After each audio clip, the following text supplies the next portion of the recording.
ஆத்ம நமஸ்காரம்.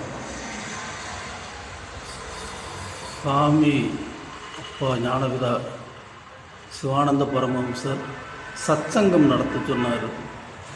சத்சங்கம் ஏன்னா சிலருக்கு நம்ம இதில்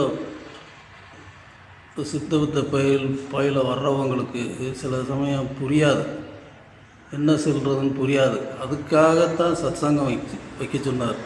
ஆனால் இவங்க என்ன பண்ணுறாங்கன்னா, எதுக்குன்னே தெரியாமல் ஒரு தாடியை வளர்த்துக்கிட்டு அதில் டையெல்லாம் அடிச்சுக்கிட்டு இந்த பாதிரியார்கள் சொல்கிற மாதிரி ஆரம்பிச்சிட்டாங்க. இப்போ இவ்வளவு கொடுத்தாதான் இவ்வளவு ஆதரவு கிடைக்கும், சாமியோட அருள் கிடைக்கும், அப்படி இப்படின்னு போய் பேசி இந்த மாதிரி ஆரம்பிச்சிட்டாங்க. இதெல்லாம் ரொம்ப வேண்டாத வேலை. ஒருத்தர் இருக்கார், கலரெல்லாம் வருமா அவருக்கு, எவ்வளோ புழுகுறாங்கன்னு பாருங்கள். கலரு வருதுன்னு சாமி எங்கேயாவது சொல்லியிருக்காரா?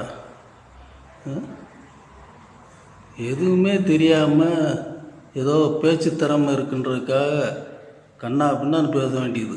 பேசிட்டு சாமி சொன்னாருன்னு சொல்லிட்டு புழுகிட்டு கூட்டம் சேர்த்துக்கிட்டு வசூல் பண்ணிக்கிட்டு சாப்பாடை போட்டு இந்நேரம் வீடியோ தான் பேசிகிட்டு இருக்காங்க. வீடியோ பேசி என்னத்தை கண்ட போகிறாங்க. அதில் ஒருத்தர் பேரே மாற்றி வச்சுருக்காரு, அவங்க அப்பா அம்மா வச்ச பேரை. இவருக்கெல்லாம் சாமி எப்படி உதவி செய்வார்? தாடி ஈடி எதுக்குன்னு தேவையில்லாமல் தாடியை வளர்த்துக்கிட்டு அதில் டை அடிச்சுக்கிட்டு தாடி தலைமுடியெலாம் ஏன் அப்படி விட சொன்னார் அவர்?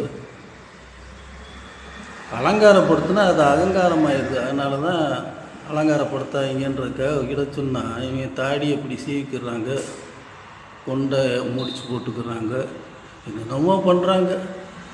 இவங்களெல்லாம் புரிஞ்சுக்கோங்க. நீங்களாக வித்தை செய்ய செய்ய செய்ய செய்ய உங்களுக்கு தன்னால் அனுபவம் வரும். மற்ற யாரையும் இது பண்ண வேண்டாம். ஆத்ம நமஸ்காரம்.